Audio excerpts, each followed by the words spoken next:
안녕하세요. 시니어 건강 채널에 오신 여러분을 환영합니다. 오늘은 정말 많은 분들이 궁금해하시고 또 고민하고 계신 주제를 가지고 왔습니다. 바로 무릎 퇴행성 관절염입니다. 아침에 일어나서 첫 발을 내디딜 때 무릎이 뻣뻣한 느낌, 계단을 오르내릴 때 시큰거리는 통증, 오래 앉아 있다가 일어설 때 무릎이 잘 펴지지 않는 경험, 혹시 이런 증상들 겪어보신 적 있으신가요? 아마 지금 이 영상을 보고 계신 분들 중에서도 꽤 많은 분들이 고개를 끄덕이고 계실 거라고 생각합니다. 실제로 65세 이상 어르신들 중에서 약 70% 이상이 무릎 퇴행성 관절염을 경험하고 계십니다. 그만큼 흔한 질환이지만 제대로 알고 관리하시는 분은 생각보다 많지 않습니다.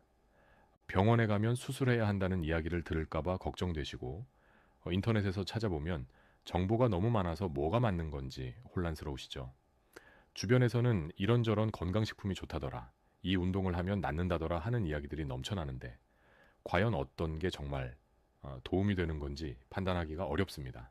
그래서 오늘 이 영상에서는 퇴행성 관절염이 정확히 무엇인지부터 시작해서 왜 생기는지, 어떻게 진행되는지, 그리고 가장 중요한 수술 없이도 효과적으로 관리할 수 있는 방법들까지 하나하나 자세하게 알려드리겠습니다. 오늘 영상 하나만 꼼꼼하게 보시면 퇴행성 관절염에 대해서 정말 많은 것들을 이해하실 수 있을 겁니다. 끝까지 함께 해주세요. 먼저 퇴행성 관절염이 정확히 어떤 질환인지 알아보겠습니다. 이름에서 알 수 있듯이 퇴행, 즉 닳아 없어진다는 뜻이 들어가 있습니다. 우리 무릎 관절 안에는 연골이라는 것이 있는데요. 이 연골은 뼈와 뼈 사이에서 쿠션 역할을 하는 아주 중요한 조직입니다. 여러분, 자동차의 타이어를 생각해 보시면 이해가 쉽습니다. 타이어가 도로와 직접 닿으면서 충격을 흡수하잖아요. 우리 무릎의 연골도 마찬가지입니다. 걸을 때, 뛸 때, 계단을 오르내릴 때 뼈와 뼈가 직접 부딪히지 않도록 중간에서 충격을 흡수해주는 역할을 합니다. 그런데 이 연골이라는 것이 한번 손상되면 다시 재생되기가 매우 어렵습니다. 우리 몸의 다른 조직들, 예를 들어 피부가 베이면 시간이 지나면 다시 아물잖아요. 하지만 연골은 그렇지 않습니다. 연골에는 혈관이 없기 때문에 영양분과 산소가 충분히 공급되지 못해서 재생 능력이 매우 제한적입니다. 시간이 지나면서 이 연골이 조금씩 닳아 없어지는 것, 이것이 바로 퇴행성 관절염의 핵심입니다. 연골이 닳으면 뼈와 뼈가 점점 가까워지게 되고 결국에는 뼈끼리 직접 마찰이 일어나면서 통증이 발생합니다. 그리고 이 과정에서 관절 주변에 염증이 생기면서 붓고 열이 나고 뻣뻣해지는 증상들이 나타나게 됩니다. 여기서 많은 분들이 오해하시는 부분이 있습니다. 퇴행성 관절염은 단순히 나이가 들면 누구나 걸리는 자연스러운 노화 현상이라고 생각하시는 분들이 많은데요. 물론 나이가 중요한 위험 요인인 것은 맞지만 같은 나이라도 관절염이 심한 분이 있고 전혀 없는 분도 계십니다. 이것은 퇴행성 관절염이 단순한 노화가 아니라 여러 가지 요인들이 복합적으로 작용해서 생기는 질환이라는 의미입니다. 어떤 요인들이 있는지는 잠시 후에 자세히 살펴보도록 하겠습니다. 그럼 무릎 퇴행성 관절염은 왜 생기는 걸까요? 가장 큰 원인부터 하나씩 살펴보겠습니다. 첫 번째는 역시 나이입니다. 우리 몸의 연골은 나이가 들수록 수분 함량이 줄어들고 탄력성이 떨어집니다. 젊었을 때는 연골이 촉촉하고 탄력이 있어서 충격을 잘 흡수했지만 50대, 60대를 지나면서 연골이 점점 건조해지고 딱딱해집니다. 마치 새 고무줄은 잘 늘어나지만 오래된 고무줄은 딱딱해져서 쉽게 끊어지는 것과 같은 원리입니다. 두 번째는 체중입니다. 이 부분이 정말 중요합니다. 우리가 평지를 걸을 때 무릎에 가해지는 하중은 체중의 약 3배에서 6배 정도입니다. 다시 말씀드리면 체중이 70kg인 분이 걸을 때 무릎에는 210kg에서 420kg의 힘이 실린다는 뜻입니다. 계단을 오를 때는 이보다 더 심합니다. 체중의 약 7배에서 8배까지 하중이 가해집니다. 그러니까 체중이 5kg만 늘어도 무릎에는 15kg에서 40kg의 추가 부담이 생기는 셈입니다. 반대로 말하면 체중을 5kg만 줄여도 무릎이 받는 부담이 크게 줄어든다는 뜻이기도 합니다. 세 번째는 유전적 요인입니다. 부모님이나 가까운 친척 중에 퇴행성 관절염을 가지고 계신 분이 있다면 본인도 발생할 확률이 높아집니다. 이것은 연골의 구조나 강도가 유전적으로 결정되는 부분이 있기 때문입니다. 네 번째는 과거의 부상입니다. 젊었을 때 무릎을 다친 적이 있는 분들은 나이가 들면서 그 부위에 퇴행성 관절염이 생길 확률이 높습니다. 인대가 손상되었거나 반월상 연골이 찢어졌거나 골절이 있었던 경우에 특히 그렇습니다. 당시에는 잘 치료가 되었다고 하더라도 관절의 역학적 균형이 미세하게 변할 수 있고 이것이 수십 년에 걸쳐서 연골 손상으로 이어질 수 있습니다. 다섯 번째는 직업이나 생활 습관입니다. 오랜 기간 동안 쪼그리고 앉아서 일하시는 분들, 무거운 짐을 자주 드시는 분들, 딱딱한 바닥에서 오래 서서 일하시는 분들은 무릎 관절에 반복적인 스트레스가 가해지기 때문에 퇴행성 관절염이 생기기 쉽습니다. 특히 우리나라의 좌식 문화, 바닥에 앉았다 일어나는 생활 방식은 무릎 관절에 상당한 부담을 줍니다. 여섯 번째는 성별입니다. 통계적으로 여성이 남성보다 퇴행성 관절염 발생률이 약 1.5배에서 2배 정도 높습니다. 이것은 폐경 이후 여성 호르몬인 에스트로겐이 감소하면서 연골을 보호하는 기능이 약해지기 때문으로 알려져 있습니다. 에스트로겐은 연골 세포의 대사를 촉진하고 관절 내 염증을 억제하는 역할을 하는데 폐경 이후 이 호르몬이 줄어들면서 관절 보호 효과가 감소하게 됩니다. 이렇게 여러 가지 원인들이 복합적으로 작용하면서 퇴행성 관절염이 발생하고 진행되는 것입니다.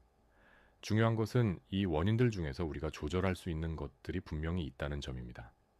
체중 관리, 생활 습관 개선, 적절한 운동 같은 것들이 바로 그것이고 이 부분에 대해서는 뒤에서 자세히 말씀드리겠습니다. 퇴행성 관절염은 하루아침에 갑자기 생기는 병이 아닙니다. 아주 천천히 서서히 진행됩니다. 그래서 많은 분들이 초기에는 대수롭지 않게 넘기다가 상당히 진행된 후에야 병원을 찾게 되는 경우가 많습니다. 퇴행성 관절염은 보통 4단계로 나눕니다. 각 단계별로 어떤 증상이 나타나는지 알아보겠습니다. 1단계는 초기 단계입니다. 이 시기에는 연골 표면에 아주 미세한 변화가 시작됩니다. 엑스레이를 찍어봐도 뚜렷한 이상이 보이지 않는 경우가 많습니다. 증상도 미미해서 가끔 오래 걷거나 운동을 한 후에 무릎이 약간 뻣뻣하거나 가벼운 불편감을 느끼는 정도입니다. 대부분의 분들이 피곤해서 그런가 보다 하고 넘기시는 단계이기도 합니다. 하지만 바로 이 시기가 가장 중요합니다. 이때 적절한 관리를 시작하면 질환의 진행을 크게 늦출 수 있기 때문입니다. 그래서 50세가 넘으시면 무릎에 가벼운 불편감이라도 느껴진다면 한 번쯤 정형외과에서 검진을 받아보시는 것을 권해드립니다. 2단계는 경도 단계입니다. 연골이 눈에 띄게 닳기 시작합니다. 엑스레이에서 관절 강력이 약간 좁아진 것이 보이기 시작하고 뼈에 작은 돌기 같은 것이 생기기도 합니다.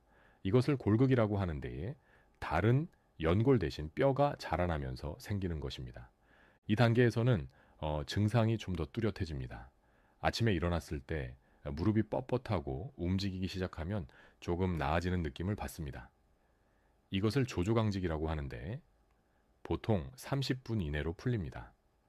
계단을 오르내릴 때 통증이 느껴지기 시작하고 오래 앉아 있다가 일어설 때도 무릎이 뻣뻣합니다. 3단계는 중등도 단계입니다. 이 단계가 되면 연골 손상이 상당히 진행된 상태입니다. 엑스레이에서 관절 강력이 뚜렷하게 좁아져 있고 골극도 더 커져 있습니다. 통증이 일상생활에 영향을 줄 정도로 심해집니다. 걷기만 해도 아프고 무릎에서 뚝뚝 소리가 나기도 합니다. 관절이 붓고 열감이 느껴지는 날이 잦아지며 무릎이 완전히 펴지지 않거나 완전히 구부러지지 않는 운동 범위에 제한이 생깁니다. 이 단계의 분들이 가장 많이 고민하시는 것이 바로 수술을 해야 하는가 하는 문제입니다. 결론부터 말씀드리면 이 단계에서도 적극적인 비수술적 치료와 관리로 충분히 일상생활이 가능한 경우가 많습니다. 4단계는 중증 단계입니다. 연골이 거의 다 닳아서 뼈와 뼈가 직접 맞닿는 상태입니다. 통증이 매우 심하고 조금만 걸어도 힘들며 무릎이 변형되어 다리가 휘어 보이기도 합니다. 오다리나 X다리 형태로 변형이 진행되며 이로 인해 보행 자체가 어려워질 수 있습니다. 이 단계에서는 인공관절 수술을 고려해야 하는 경우가 많지만 이 단계까지 가기 전에 관리를 잘 하시는 것이 가장 좋은 방법입니다.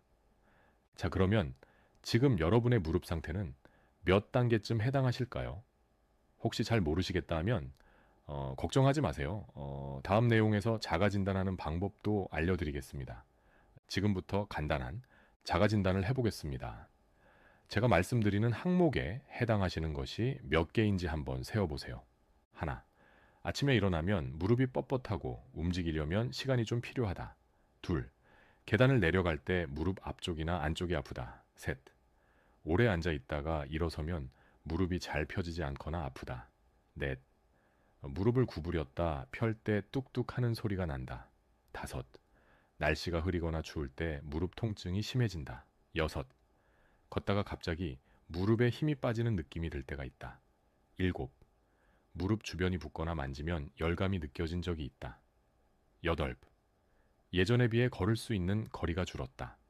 아홉, 양반다리로 앉거나 쪼그려 앉기가 힘들어졌다. 열, 한쪽 무릎만 유독 더 아프거나 불편하다. 자, 몇 개나 해당하셨나요? 3개 이하라면 아직은 크게 걱정하지 않으셔도 됩니다. 다만 무릎 건강을 위한 예방적 관리를 시작하시면 좋겠습니다. 4개에서 6개 해당하신다면 초기에서 경도 단계의 퇴행성 관절염이 진행되고 있을 가능성이 있습니다. 정형외과를 방문하셔서 정확한 검사를 받아보시는 것을 권해드립니다. 약 7개 이상 해당하신다면 중등도 이상의 퇴행성 관절염일 가능성이 높습니다. 가능하면 빨리 전문의 상담을 받으시고 적극적인 치료와 관리를 시작하셔야 합니다. 물론 이 자가 진단은 참고용일 뿐이고 정확한 진단은 반드시 병원에서 엑스레이나 MRI 같은 영상 검사를 통해 받으셔야 합니다. 다만 이런 자가 진단을 통해서 본인의 무릎 상태에 관심을 가지고 조기에 병원을 찾으시는 계기가 되면 좋겠습니다. 퇴행성 관절염이 의심돼서 병원에 가시면 어떤 과정으로 진단을 받게 되는지 미리 알아두시면 좀 더 마음이 편하실 겁니다. 먼저 의사 선생님이 여러분의 증상에 대해 자세히 물어보실 겁니다. 언제부터 아팠는지, 어떤 상황에서 더 아픈지, 통증의 양상은 어떤지 같은 것들입니다. 이때 평소에 느끼셨던 증상들을 정리해서 가시면 진료에 큰 도움이 됩니다. 그 다음에 신체 검사를 합니다.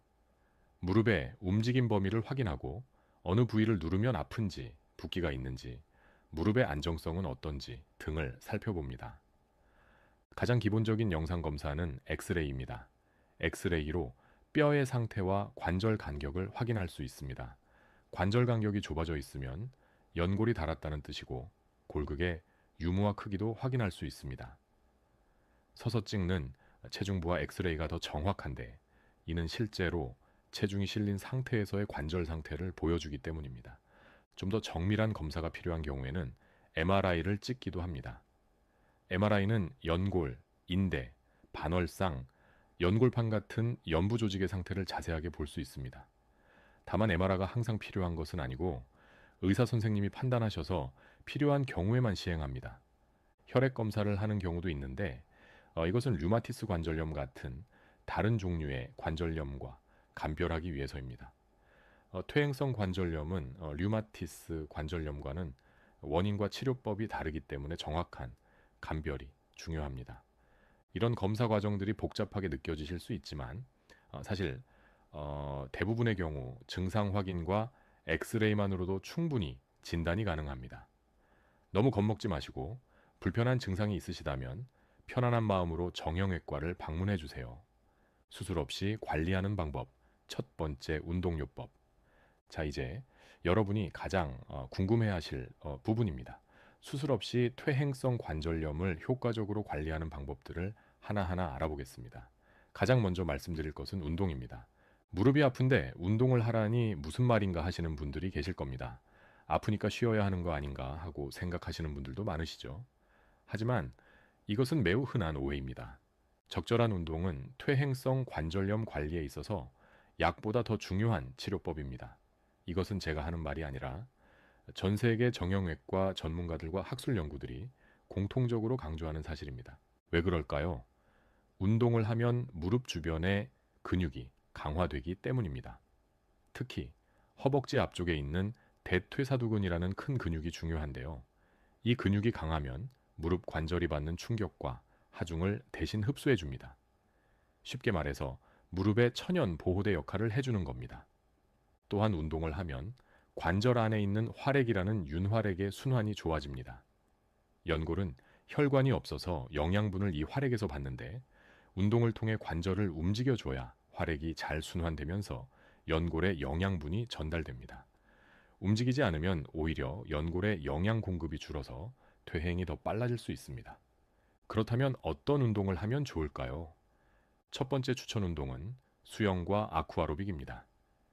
물속에서는 부력 때문에 체중이 무릎에 거의 실리지 않습니다.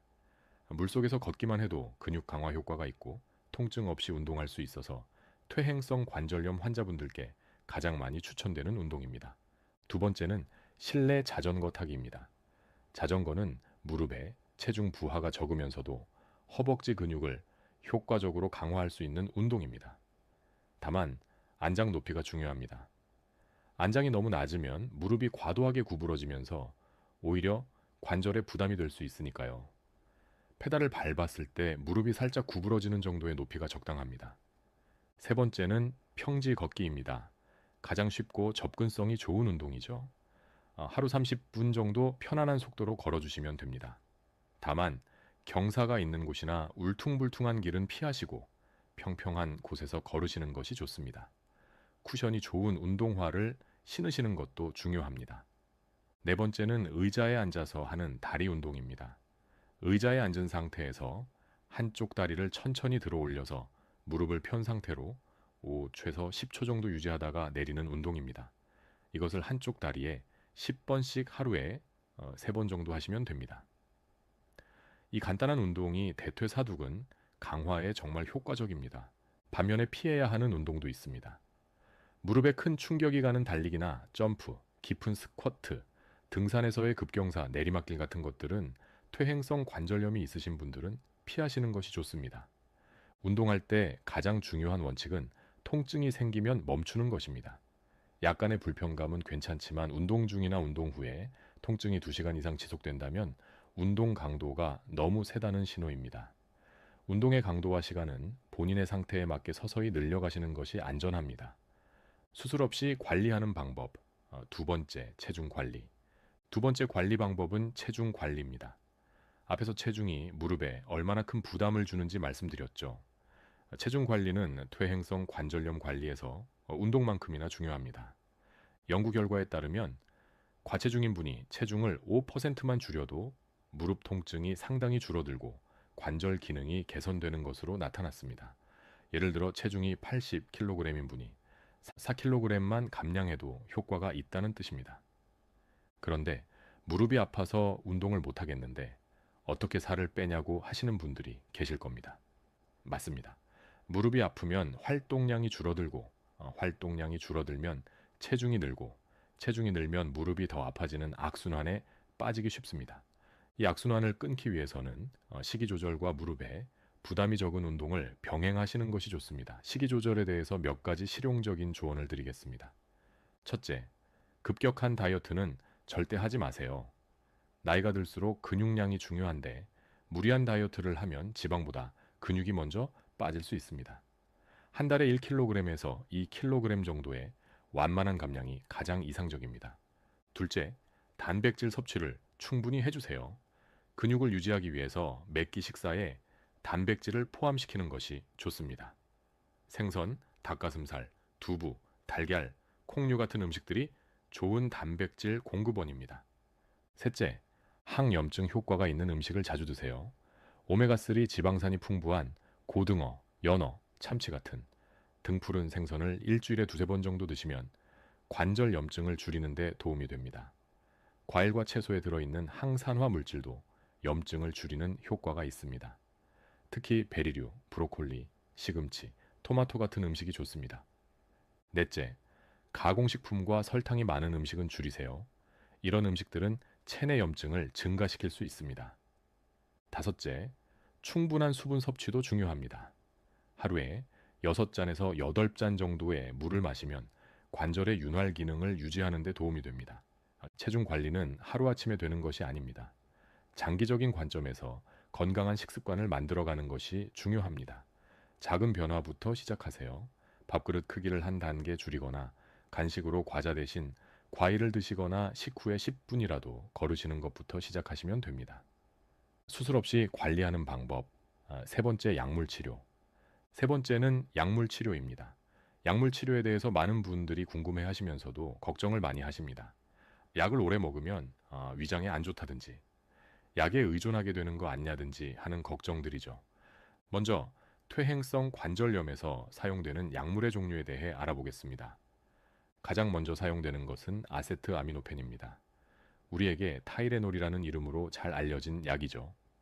이 약은 가벼운 통증에 효과가 있고 위장 장애가 상대적으로 적어서 초기 통증 관리에 많이 사용됩니다. 다만 정해진 용량을 지켜서 복용하셔야 합니다. 통증이 좀 더 심한 경우에는 소염진 통제를 사용합니다. 이 약은 통증을 줄이면서 동시에 염증도 가라앉혀주는 효과가 있습니다. 하지만 오래 복용하면 위장 점막을 손상시킬 수 있기 때문에 반드시 의사 선생님의 처방에 따라 복용하셔야 합니다. 위장보호제를 함께 처방받으시는 경우도 많습니다. 바르는 약도 있습니다. 파스나 관절 부위에 바르는 소염제, 크림이나 젤 같은 것들인데요. 이런 외용제는 먹는 약보다 위장 부담이 적으면서도 해당 부위에 직접 작용하기 때문에 경증에서 중등도의 통증에 효과적입니다.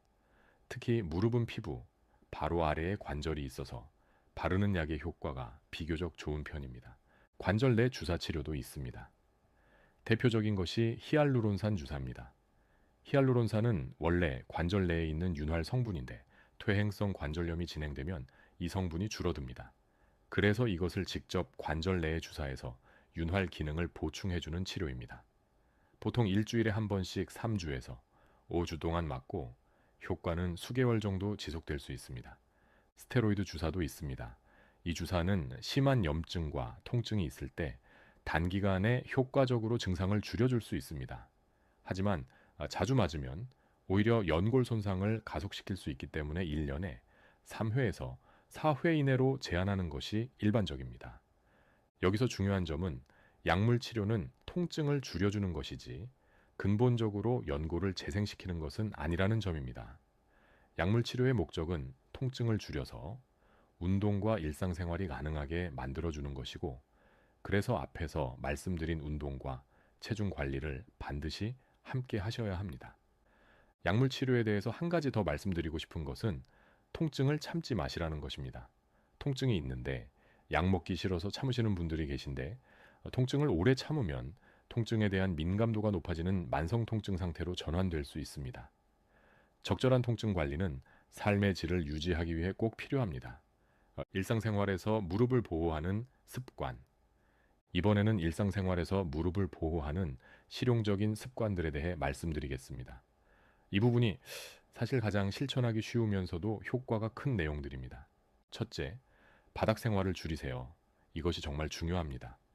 우리나라의 전통적인 좌식 문화에서는 바닥에 앉아서 식사하고 TV를 보고 생활하는 것이 자연스럽습니다. 하지만 바닥에 앉았다 일어나는 동작은 무릎 관절에 매우 큰 부담을 줍니다. 양반 다리로 앉거나 쪼그리고 앉는 자세에서 무릎 관절에 가해지는 압력은 서 있을 때의 7배에서 8배에 달합니다.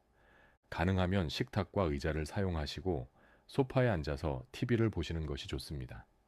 화장실도 좌변, 길을 사용하시고 이미 바닥 생활을 하고 계신 분들은 조금씩 의자 생활로 전환해 보시기 바랍니다. 둘째, 계단보다는 엘리베이터를 이용하세요. 건강을 위해 계단을 이용하라는 말을 많이 들으시죠. 하지만 퇴행성 관절염이 있으신 분들에게 계단은 무릎에 큰 부담을 주는 동작입니다. 특히 계단을 내려갈 때가 더 위험한데 이때 무릎에 가해지는 충격이 평지를 걸을 때보다 훨씬 크기 때문입니다. 가능하면 엘리베이터나 에스컬레이터를 이용하시는 것이 좋습니다. 셋째, 적절한 신발을 신으세요. 굽이 높은 신발이나 딱딱한 바닥의 신발은 무릎에 전해지는 충격을 증가시킵니다. 쿠션이 좋고 뒤꿈치 부분이 안정적인 운동화 스타일의 신발이 무릎 관절에 가장 좋습니다. 실내에서도 맨발보다는 쿠션이 있는 실내화를 신으시면 좋습니다. 넷째, 무릎 보호대를 활용하세요. 무릎 보호대는 관절을 안정시켜주고 체중을 분산시켜주는 효과가 있습니다. 오래 걷거나 활동량이 많은 날에는 무릎 보호대를 착용하시면 통증 예방에 도움이 됩니다. 다만 너무 꽉 조이는 보호대는 혈액순환을 방해할 수 있으니 적당한 압박감이 있는 것을 선택하세요. 다섯째, 무거운 짐을 드는 것을 피하세요. 장을 보실 때 한 번에 무거운 짐을 들지 마시고 여러 번 나눠서 들거나 장바구니 카트를 이용하세요. 택배 상자 같은 무거운 물건을 들 때는 무릎을 구부리지 말고 허리와 다리의 힘을 이용해서 드시는 것이 좋습니다. 여섯째, 체온, 관리에 신경 쓰세요. 추운 날씨에는 관절이 더 뻣뻣해지고 통증이 심해질 수 있습니다. 겨울철이나 날씨가 추운 날에는 무릎 부분을 따뜻하게 해주세요. 무릎 워머를 착용하거나 따뜻한 찜질을 해주시면 도움이 됩니다. 일곱째, 장시간 같은 자세를 유지하지 마세요. 오래 앉아 있거나 오래 서 있으면 관절이 뻣뻣해집니다. 30분에서 1시간마다 한 번씩 일어서서 가볍게 무릎을 구부렸다 펴주시고 잠깐이라도 걸어주세요. 퇴행성 관절염에 대한 흔한 오해들, 퇴행성 관절염과 관련해서 잘못 알려진 정보들이 정말 많습니다. 주변에서 듣는 이야기 중에 사실과 다른 것들이 꽤 있는데요. 대표적인 것들을 바로잡아 보겠습니다. 첫 번째 오해. 관절에 좋다는 건강식품을 먹으면 연골이 재생된다. 글루코사민이나 콘드로이틴 같은 관절 영양제를 드시는 분들이 많으시죠. 이런 제품들이 아예 효과가 없다고 단정할 수는 없지만 한 가지 확실한 것은 이미 닳아 없어진 연골을 다시 자라게 하는 건강식품은 현재까지 존재하지 않는다는 것입니다. 일부 연구에서 통증 감소에 미미한 효과가 있다는 결과가 있기는 하지만 연골 재생 효과는 입증되지 않았습니다. 비싼 건강식품에 과도한 기대를 하기보다는 운동과 체중 관리에 더 많은 노력을 기울이시는 것이 현명한 선택입니다. 두 번째 오해. 무릎이 아프면 절대 움직이면 안 된다. 앞에서도 말씀드렸지만 적절한 운동은 퇴행성 관절염 관리의 핵심입니다. 물론 급성 통증이 심할 때는 잠시 쉬는 것이 필요하지만 통증이 어느 정도 가라앉으면 반드시 운동을 재개하셔야 합니다. 너무 오래 쉬면 근육이 약해지고 관절이 뻣뻣해져서 오히려 상태가 악화됩니다. 세 번째 오해. 칼슘을 많이 먹으면 관절염이 좋아진다.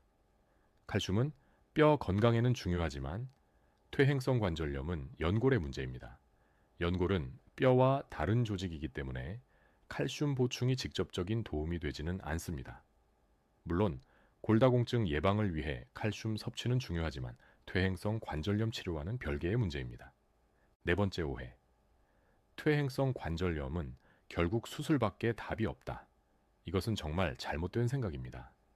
퇴행성 관절염 환자의 대다수는 비수술적 치료만으로도 충분히 관리가 가능합니다.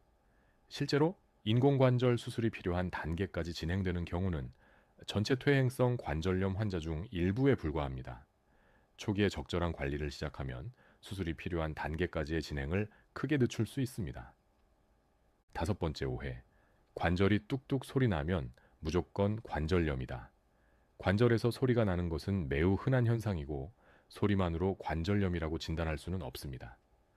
관절 안에 기포가 터지면서 나는 소리일 수도 있고 인대가 뼈 위를 지나면서 나는 소리일 수도 있습니다. 하지만 소리와 함께 통증이나 붓기가 동반된다면 진료를 받아보시는 것이 좋습니다. 여섯 번째 오해.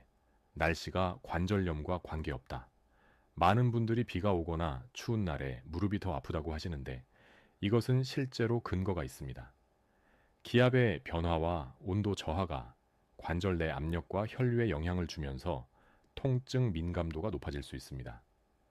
완전히 예방할 수는 없지만 보온에 신경 쓰시면 도움이 됩니다. 물리치료와 보조적 치료법, 운동, 체중 관리, 약물 치료 외에도 퇴행성 관절염 관리에 도움이 되는 보조적인 치료들이 있습니다. 먼저 물리치료입니다. 물리치료는 전문 물리치료사가 환자의 상태에 맞는 맞춤형 운동 프로그램을 지도해주고 다양한 물리적 치료를 시행하는 것입니다. 초음파 치료, 전기자극 치료, 온열 치료 같은 것들이 있는데 이런 치료들은 통증을 줄이고 근육의 긴장을 풀어주는 데 효과가 있습니다. 특히 혼자서 운동하시기 어려운 분들은 물리치료실에서 전문가의 지도해 운동을 배우시면 올바른 자세와 방법을 익히실 수 있어서 좋습니다. 잘못된 방법으로 운동하면 오히려 해가 될 수 있으니까요. 온찜질과 냉찜질에 대해서도 알아두시면 좋습니다. 무릎이 붓고 열감이 있는 급성 염증 상태에서는 냉찜질이 좋습니다. 얼음팩을 수건에 싸서 무릎에 15분에서 20분 정도 대주시면 됩니다. 반대로 만성적인 뻣뻣함과 통증에는 온찜질이 도움이 됩니다. 따뜻한 찜질팩이나 핫팩을 무릎에 대주시면 혈액순환이 좋아지면서 뻣뻣한 느낌이 줄어듭니다. 한의학적 치료를 병행하시는 분들도 계십니다. 침 치료나 뜸 치료가 통증 완화에 효과가 있다는 연구 결과들이 있습니다. 양방 치료와 병행하시는 분들이 많은데 이 경우 양쪽 의료진 모두에게 어떤 치료를 받고 있는지 알려주시는 것이 중요합니다. 보조기구도 잘 활용하시면 좋습니다. 무릎 보호대 외에도 지팡이를 사용하시면 무릎에 가해지는 부하를 줄일 수 있습니다. 지팡이는 아픈 쪽 반대편 손에 잡으시는 것이 올바른 사용법입니다. 지팡이 사용을 부끄러워 하시는 분들이 계신데 지팡이는 무릎을 보호하고 넘어짐을 예방하는 매우 유용한 도구입니다. 깔창도 도움이 될 수 있습니다. 특히 다리가 안쪽이나 바깥쪽으로 휘어져 있는 경우에 교정 깔창을 사용하면 무릎에 가해지는 힘의 분포를 개선해 줄 수 있습니다. 이런 교정 깔창은 정형외과에서 처방받으시면 됩니다. 수술은 언제 고려해야 하는가? 지금까지 수술 없이 관리하는 방법들을 말씀드렸는데 그럼 수술은 언제 고려해야 하는 걸까요? 이 부분에 대해서도 알아두시면 불필요한 걱정을 줄이는 데 도움이 됩니다. 인공관절 수술을 고려해야 하는 상황은 이렇습니다. 6개월 이상 충분한 비수술적 치료를 받았는데도 통증이 줄지 않고 일상생활이 심하게 제한되는 경우, 밤에 잠을 자기 어려울 정도로 통증이 심한 경우, 보행거리가 매우 짧아진 경우, 무릎 변형이 심해서 다리가 많이 휜 경우, 이런 상황들에 해당하신다면 정형외과 전문의와 수술에 대해 상담해 보시는 것이 좋습니다. 하지만 수술은 최후의 수단이라는 점을 꼭 기억해 주세요. 그리고 수술을 결정하기 전에 반드시 충분한 비수술적 치료를 받아보셔야 합니다. 간혹 처음 병원에 갔더니 바로 수술을 권유받았다는 분들이 계시는데 이런 경우에는 다른 병원에서 한 번 더 의견을 들어보시는 것도 좋은 방법입니다. 이것을 세컨드 오피니언이라고 합니다. 인공관절 수술 자체는 매우 성공률이 높은 수술이고 수술 후 대부분의 환자분들이 통증이 크게 줄고 활동이 편해졌다고 만족하시는 것은 사실입니다. 하지만 모든 수술이 그렇듯이 감염이나 합병증의 위험이 있고 인공관절의 수명도 무한한 것은 아닙니다. 보통 15년에서 20년 정도 사용할 수 있고 이후에는 재수술이 필요할 수 있습니다.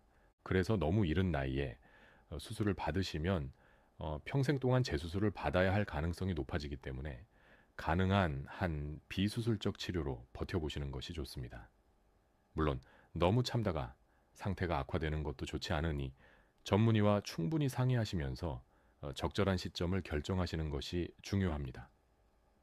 매일 할 수 있는 무릎 스트레칭과 자가 관리 루틴, 이제 매일 집에서 쉽게 하실 수 있는 무릎 스트레칭과 자가 관리 루틴을 알려드리겠습니다.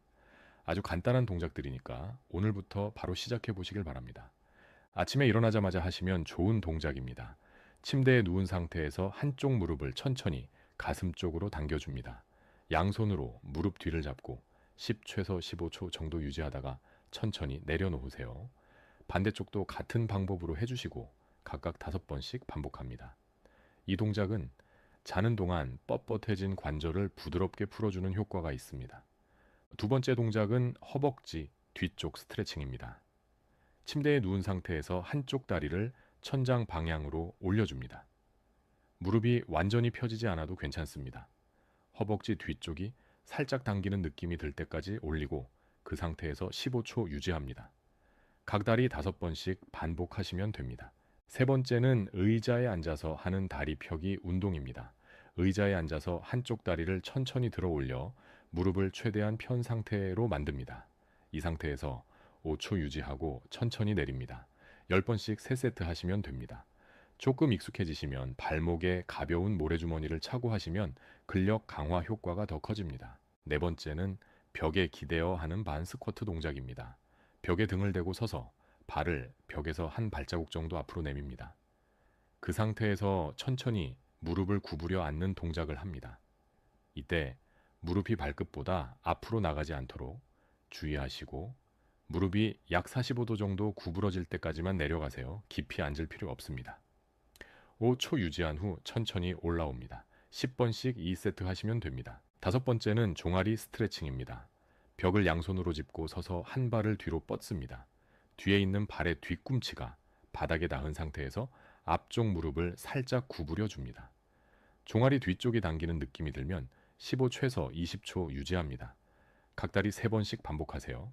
이 5가지 동작을 매일 아침 저녁으로 한 번씩만 해주셔도 무릎 관절의 유연성과 주변 근육의 강도를 유지하는 데 큰 도움이 됩니다. 처음에는 5분도 안 걸리는 간단한 루틴이니까 부담 없이 시작해 보세요. 한 가지 당부드리고 싶은 것은 이 운동들을 하실 때 절대 무리하지 마시라는 것입니다. 통증이 느껴지면 즉시 멈추시고 동작의 범위를 줄이시면 됩니다. 운동은 매일 꾸준히 하는 것이 중요하지 한 번에 많이 하는 것이 중요한 것이 아닙니다. 마음 건강도 중요합니다. 퇴행성 관절염 이야기를 하면서 한 가지 꼭 짚고 넘어가고 싶은 부분이 있습니다. 바로 마음 건강입니다. 만성 통증은 우리의 정신 건강에도 큰 영향을 미칩니다. 매일 아프면 기분이 우울해지기 쉽고 활동이 제한되면 사회적으로 고립되기 쉽습니다. 이전에 즐기시던 활동을 못하게 되면서 삶의 의미를 잃으신 것 같은 느낌을 받으시는 분들도 계십니다.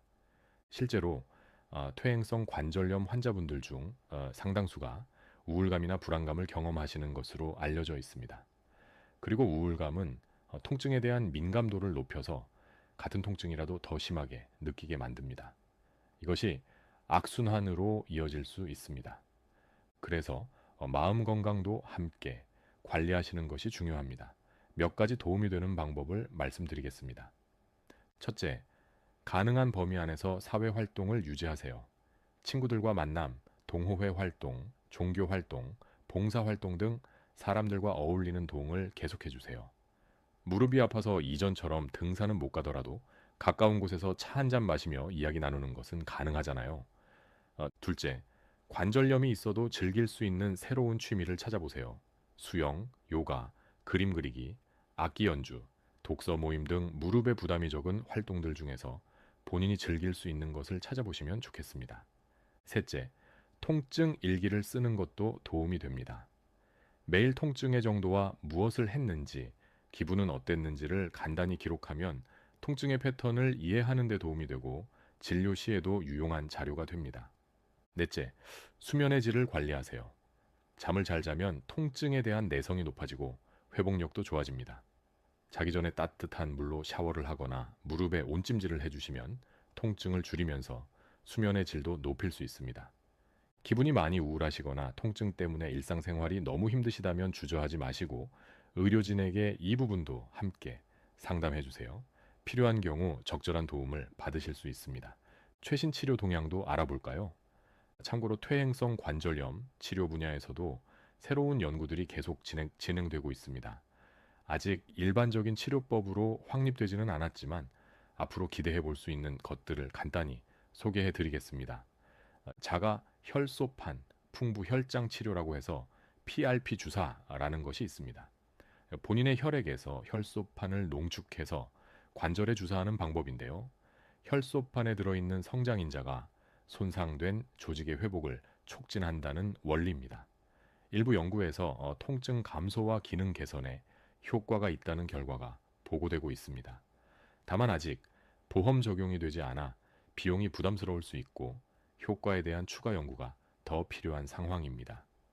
줄기세포 치료에 대한 연구도 활발히 진행되고 있습니다. 본인의 지방 조직이나 골수에서 줄기세포를 추출해서 관절에 주입하는 방법인데 연골 재생의 가능성을 열어줄 수 있는 분야로 주목받고 있습니다. 하지만 이 역시 아직 연구 단계에 있는 치료이고 일부 검증되지 않은 곳에서 고가의 줄기세포 치료를 광고하는 경우가 있으니 주의하셔야 합니다. 또한 로봇 수술의 발전도 눈에 띕니다.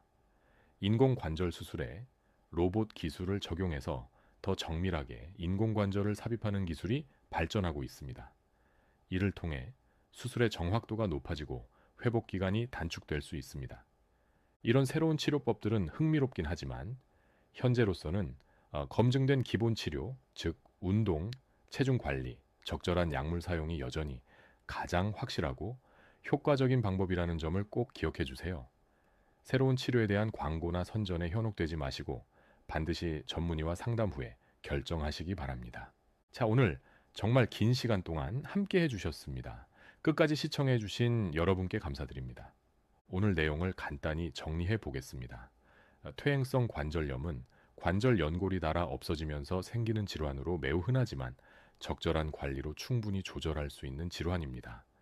가장 중요한 관리 방법은 첫째, 적절한 운동, 둘째, 건강한 체중 유지, 셋째, 필요한 경우 적절한 약물 치료, 넷째, 무릎을 보호하는 생활 습관 실천입니다. 수술이 필요한 경우는 전체 환자 중 일부에 불과하고 비수술적 치료만으로도 대부분 일상생활이 가능합니다. 조기에 발견해서 적극적으로 관리하면 질환의 진행을 크게 늦출 수 있습니다. 오늘 제가 드린 가장 핵심적인 메시지는 이것입니다. 무릎이 아프다고 움직이지 않으면 안 됩니다. 적절하게 움직여 주셔야 합니다. 그리고 통증을 참지 마시고 전문의의 도움을 받으세요. 올바른 관리를 하시면 퇴행성 관절염이 있어도 얼마든지 활기찬 일상생활을 유지하실 수 있습니다. 여러분의 무릎 건강을 응원합니다. 오늘 영상이 도움이 되셨다면 좋아요와 구독 부탁드리고요. 다음 영상에서도 유익한 건강 정보로 찾아뵙겠습니다. 건강하세요.